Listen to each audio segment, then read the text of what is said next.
Committee report on May 1st meeting. Carol. The Finance Committee met to discuss April's finances and year-to-date finances. You should have a sheet that looks much like this that has the status of district food service and adult ed funds as of April 30th. The district operating budget has used 75.3% of its total budget of $14,258,844, leaving a balance of $3,528,131 to spend down in May and June. The financial state of the district is good. The other item we discussed is the district dental plan. The current carrier will not be writing our dental insurance as of January 1st, 2020. It forces us to look for a new provider. The administration, for the benefit of consistency in deductions and others, would like to make the change at the beginning of the school calendar year on or near September 1st. The date of the first payroll in the contract year, for the convenience of staff and all employees. Fortunately for our district and the district employees, Northeast Delta Dental offers a better plan for less money. Yes, a better plan for less money. Delta's option would offer better coverage with no deductible. It would provide 100% preventive, 80% basic services, 50% of major costs, and ortho, 50% of $1,500 per adult or child, for a total of $750 per adult, $750 per child. Premium saved would be $11.94 a month. The Finance Committee recommends taking this action. And that's it. And we do have a sheet with further information from Delta Dental, but it just is too good to be true. By getting kicked out, we're going to get something better. Did you say what the cost per month was? What? Did you tell us what I know you said what we were saving. Did you tell us what the cost was? I think I can do that, Nancy. I have them right here, Carol, Have too. you got Yeah, it? and so it's Okay. even better than Carol said. It's actually $1,500 for orthodontia, 50% of the total. So if braces are $5,000, 50% of $5,000, $2,500 to a maximum of $1,500. So it's actually even better than the even better. $1,500 for each adult or child, so which is an upgrade. So we talk about recruitment and retainment of teachers. We talked about that at finance. At least we might be able to say our dental plan is better than other people's dental plans. So per month, what was your original question, Nancy? Single coverage, $41.17. Single and one person, $82.82, and family, $140.66. On the single, we save $578. On the plus one, $11.18, and as Carol pointed out, $11.94 on the family. Thank you. Great job, Carol. Any other questions for Carol? Thank you, Carol. Oh, sorry, Brad. Yeah. What was the previous carrier? Securian. Any other questions for Carol? Okay. Curriculum coordinator. Thanks. So I guess we're going to have Mr. Hughes give a little something on I'm curriculum. happy to give the floor to Mr. There you Hughes go. first. It's all curriculum. It's all yours, Ms. Hughes. K-12 right now. Go. You have 10 minutes. So I'll introduce you, Mr. Hughes. I asked Mr. Hughes to be here this evening. The reason being, you may be seeing in the papers about water trips and Lewiston and what they've gone through. Actually, all three of our schools are planning on water trips. Mr. Hughes isn't here for your approval, but as you may or may not know, in the past, our elementary school students have gone to Ferry Beach, a water trip. We did not go last year. We had a day instead on school grounds with inflatables, I think. We did. Mr. Hughes has, I believe, a wonderful plan to go to a beach, and I just thought the board should hear, as we hear about things and water trips, what are we going to do to keep our children safe at our elementary school on a water trip? So I asked Chris to be here just to give you some information tonight. Mr. Hughes, the floor is yours. Thank you. So I have something, and actually I didn't make copies for everyone. I didn't think that everyone would want a copy, but just some to share, just an outline of what we have going.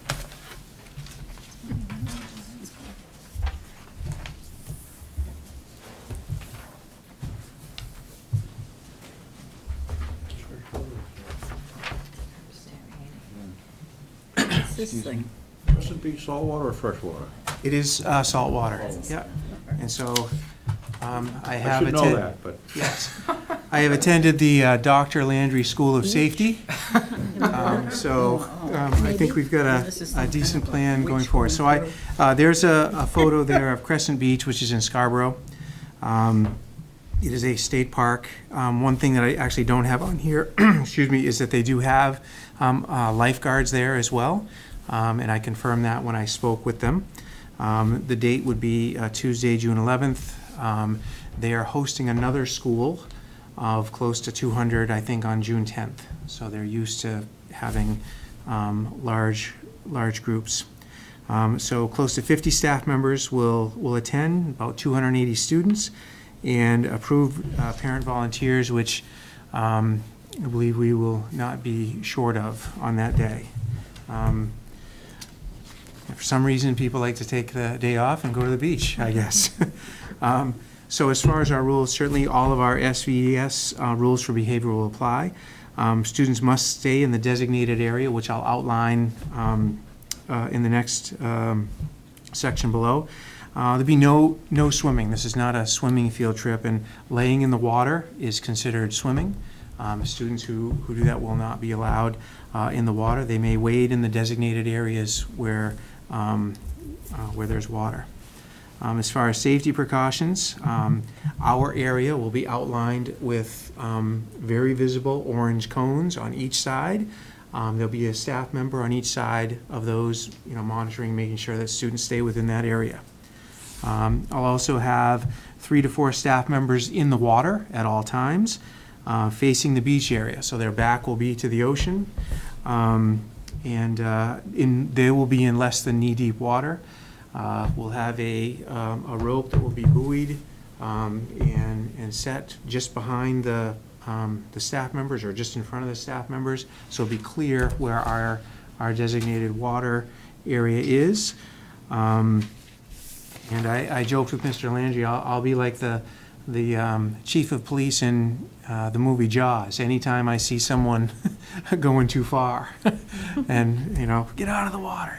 So that'll be me there as well.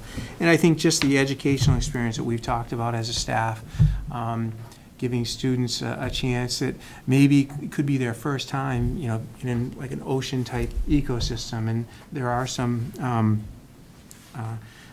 very, from what I understand, safe tidal pools that are to the right side of the beach, where students can go and actually possibly see some sea life, or small portions of that.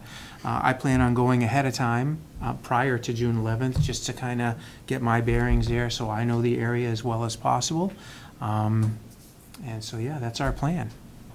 And the reason I had Chris here, you probably don't need to hear, I just thought he did such a wonderful job of covering everything and easing fears and making sure that our kids were safe on a water trip in this day and age is tough. So I just wanted to praise Chris Hughes and give him an opportunity to speak to you, and I think it's a wonderful trip for our kids, and obviously if you have strong objections, but he certainly passed all the bars that I would set out to make sure our kids are safe.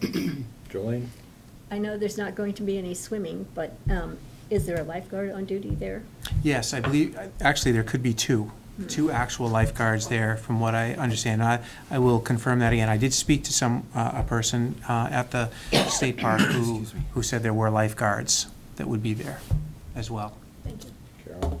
How long a period of time do you plan to be there, Chris? Right. So roughly, if we left here, I think at around 8:30, we would be there probably between 9:45 and 10 a.m. I'm sorry, yes, 9:45 and 10 a.m.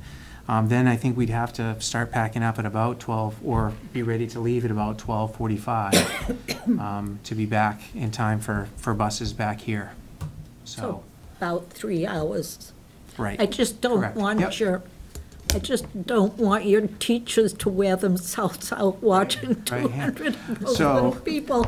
So I did a survey on this, and it was 80% of the staff was in favor of going. So I'm not concerned about wearing them out.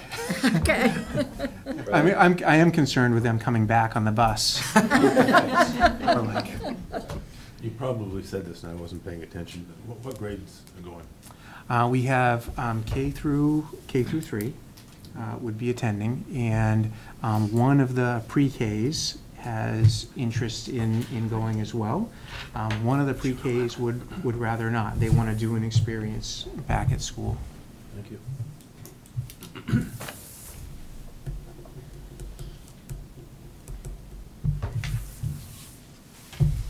Any Okay, other thank you, questions? Chris. Okay. Any other questions, or are we all set? All right. Mr. Hughes, have a good evening. Wonderful Thanks very job. much. Thank you so much. Thank you. We'll have pictures. All right, very cool. Fun. Curriculum Committee report on April 10th meeting. I guess we got the curriculum coordinator first. You just don't want to hear Yeah, I from me. saw it. I turned the That's page I'll try to be before. brief. I know. Yeah, that's what he God. just whispered to me, Sue. I don't know what's going on. So Go ahead, Mr. Hughes and I are excited to welcome the class of 2032. We're meeting all the kindergarten parents tomorrow night at the elementary school. We are continuing with our pre-K enrollment. So far, we have 14 families that have completed all of the pieces of the puzzle and brought in all the required paperwork. But we are prepared to screen 23 students on May 20th and May 31st. So those slots are filling up fast. So for anyone watching, please definitely contact me. I'm happy to talk to you about it. We did submit our grant for the STAR program. I'm hoping, there was no anticipated date of when we would hear, but I'm anticipating it, or no definite date. I'm anticipating it in the next couple of weeks.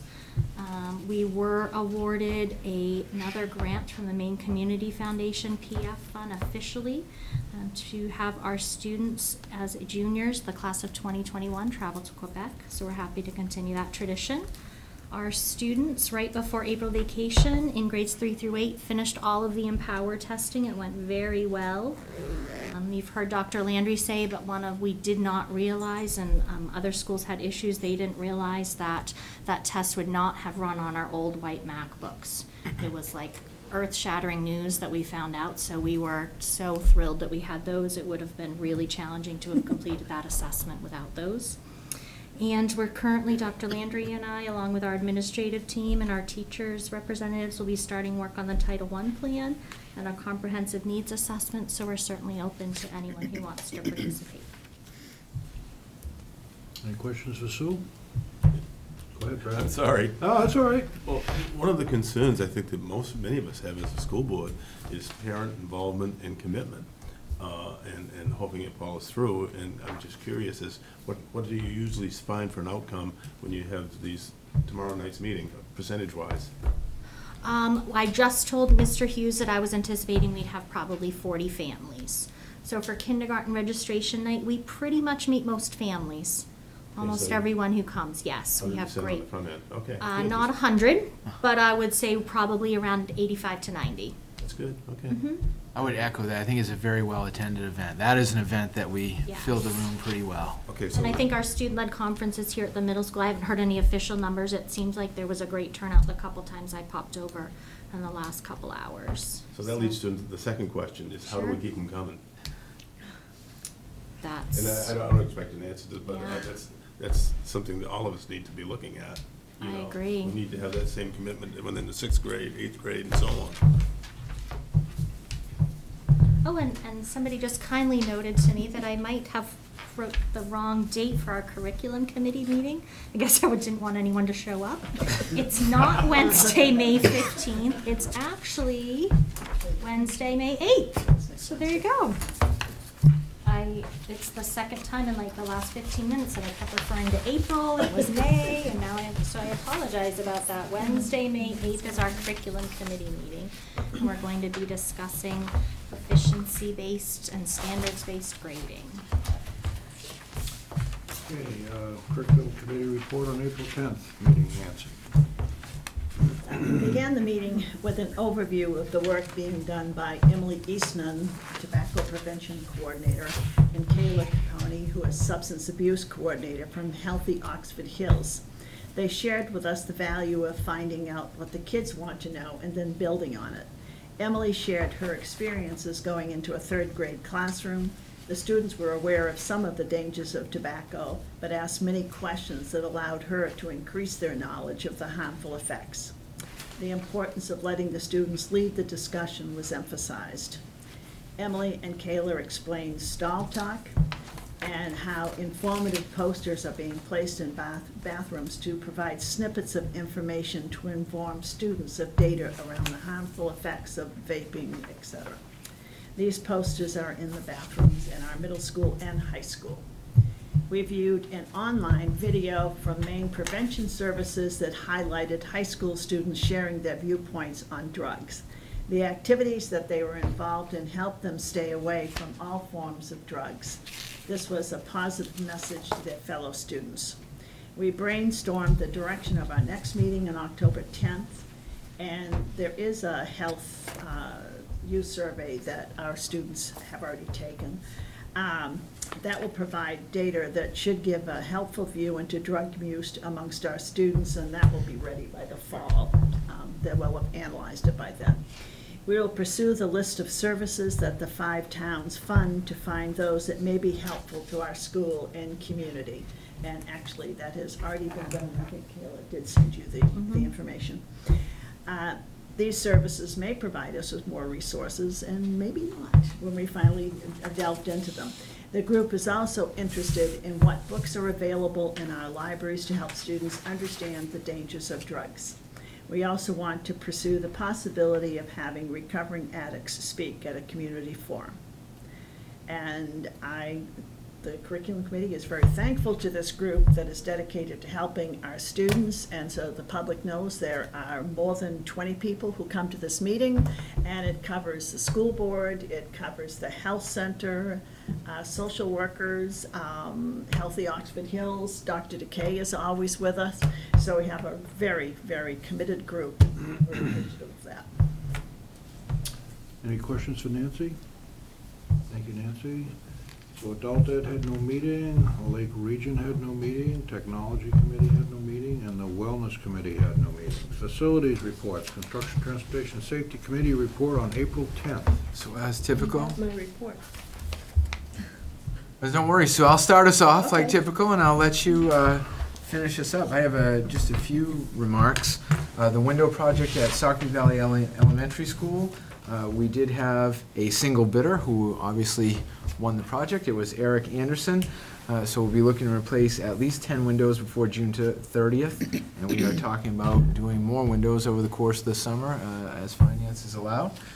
Day Logging won the bid for tree removal at our high school and middle school.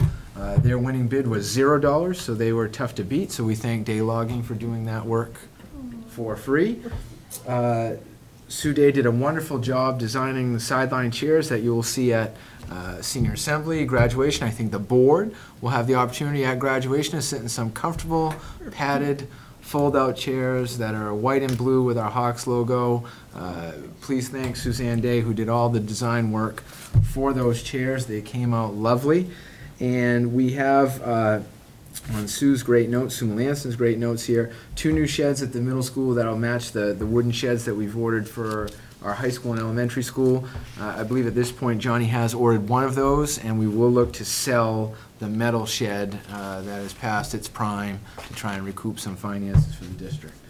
At that point, those are the key topics I would like to cover. I would certainly turn it over to Sue for the rest of the construction report.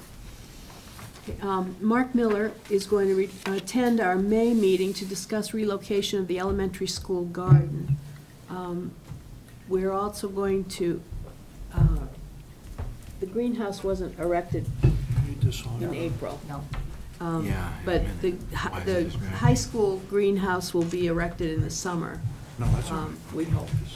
And at that time, we'll reevaluate whether the high school garden needs a fence.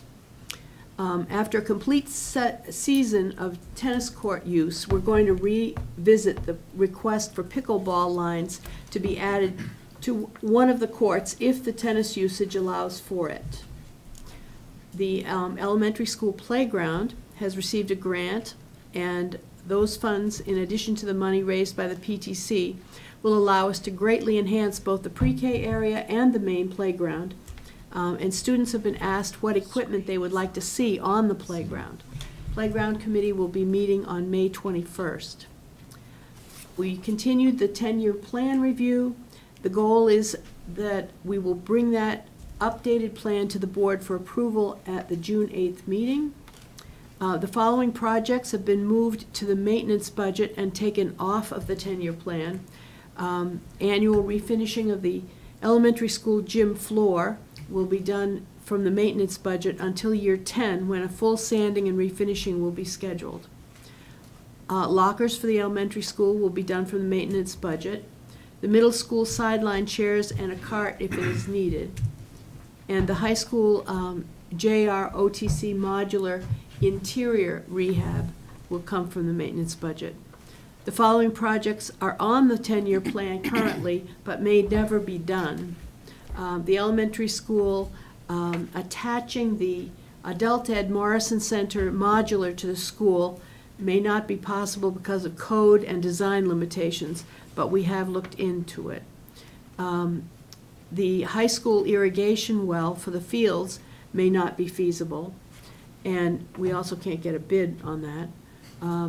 And the district wish list has on it a district auditorium for the whole campus and the community. And this item is only on the list in case a benefactor comes forward and asks what they can do for our campus.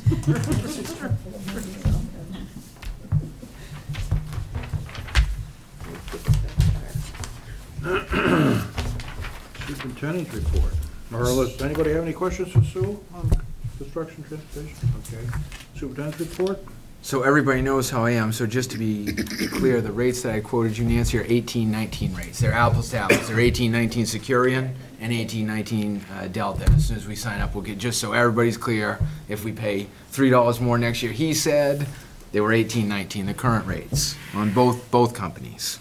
And the thing I always do every month, some names for the TV. Superintendent Carl Landry accepted resignation from Steve Bridges, JV football coach. As you remember, Steve Bridges was appointed the varsity football coach last month, so that's why he resigned that position. We're currently looking for JV. Also appointed Mike Bernard, middle school baseball, Nikki Urkalani, middle school softball. And I'd like to put this out to thank Mark Miller for his years of dedication and great work in our district. He has submitted his intent to retire from grade 1 teaching position at Sacopee Valley Elementary School. So, Mark, if you're watching, thank you so much for all the great years you've put into our school system. And that's all I have. Oh, sorry. Al, do we have a football coach anyway? You know, anybody, JV? Yes, so we high school? have Steve Bridges is varsity, Oh, he's varsity. and Aaron Thomas is already one of his assistants. This would be a second assistant type position. So yes, we already have coaches for football. And we have middle school football coaches as well, Maggie. Yes. Do those changes in numbers that they're gonna put on the field, does that affect us in any way? So I could get into a whole athletic conversation, which probably isn't appropriate. One that we'll understand would be nice. So one that we'll understand is, I think competitive-wise, some of our football grown-ups here would prefer to play 11-person football. However, the schools that swap down to play 8-person, this is the right fit for us. So it just basically means there's fewer bodies on the same size field. So for schools that are struggling with numbers, smaller schools like ours, we think it's the right fit. Okay. Yes. I have another question. Kyle, are we D now? Will be, Football. I think it's 8-person, I think they call it 8-man, I don't know if that, 8-man small, and then there's 8-man large. There's 5 teams in 8-man small, try and get this right from memory, Booth Bay, Trape, Old Orchard Beach, Telstar, and us. And then there's also 5 teams in 8-man large. I can't remember those because it's not our division. So we don't have A, B, C, D? There's A, B, C, D, Are then we there's D? 2 8-man, no, we're in 8-man. We're a separate division. Any of those. Correct, Not that's we right. south. We are 8-man small, not north or south. 8-man small. So ABCD would be the 11-man. ABCD is the traditional football that you watch on TV, the Patriots or whoever you watch, Boston College, whatever it is. Bradley? So does, and the 8-man small, will there be playoffs and the? Yes, there'll be a actually goal ball, yes. Yes, that's my understanding. So you have a 20% shot. We're 1 in 5 to win a gold ball in football. So that would be exciting. And before this meeting's over, like I like to do, because I know these are questions, I'll get you the exact answer as we do other topics. Okay. We'll move on to the Policy Committee report on April 10th. At a Policy Committee met April 10th, there were 3 sophomore students. Whitney Thompson, Belle Libby, and Madison Buzzell attended the meeting, along with their advisor, Kelly Goodfield, to take part in discussing policy BBAB, student representatives to the board, and their input was greatly appreciated. We have a number of policies recommended for a first read, and I'll move right on to the action items. Consideration to approve the following policies as a first reading. BBAB, student representatives to the board. EHB, records management. GCFB, recruiting and hiring of administrative staff. JLCB, immunization of students. JLCC, communicable infectious diseases. And KHB, advertising in the schools. I have a motion. So moved. Moved by Diane, seconded by Bradley. Any discussion? All in favor? Opposed? Motion carries. And we had one second reading, consideration to approve the following policies. A second reading and adoption, EEA, Student Transportation Services. So moved. Moved by Jolene, seconded Second. by Nancy. Any discussion? All in favor? Opposed? Motion carries. Judy? That student representative policy will come before the board again to be, Second reading. and with the change. Yes. Yeah. Yes. Okay.